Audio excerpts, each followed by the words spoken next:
3 idées reçues sur la pratique du soin énergétique. La longueur et le nombre de perceptions subtiles dans un compte rendu ne fait pas la qualité du soin. Ici, on a un compte rendu de 4 à 5 pages, ici de 2 pages. L'un n'est pas mieux que l'autre, c'est juste que pour l'un, il y avait plus de messages à retranscrire.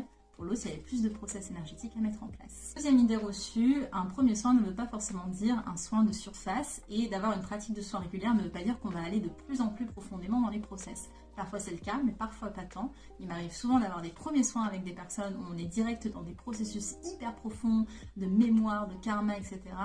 Alors qu'avec des personnes que je vois régulièrement, forcément on travaille régulièrement, donc il y a peut-être moins de travail de profondeur qui se manifeste.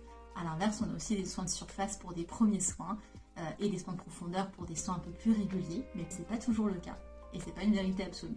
Troisième idée reçue, la longueur du soin dépend de l'énergéticien.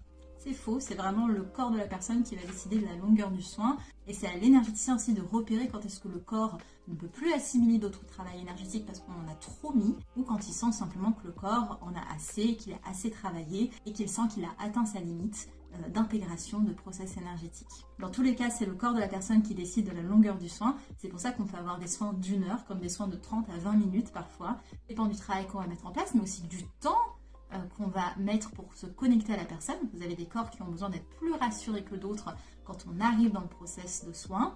Et aussi, il y a des corps qui ont besoin de plus de temps d'intégration. Après qu'on ait fait un gros travail dans le soin, il y a certains corps qui ont besoin vraiment de temps pour intégrer. Dans ce cas-là, l'énergéticien se doit d'être en soutien et ça nous fait durer le soin un peu plus longtemps que prévu.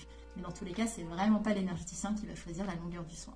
Est-ce que toi aussi tu avais ces 3 idées reçues? Moi c'est en bas, je suis formatrice en énergétique depuis 2020 et j'ai formé des dizaines et des dizaines d'énergéticiens développés à parfaire leur canal pour une pratique éthique et cadrée, mais aussi leur médiumnité.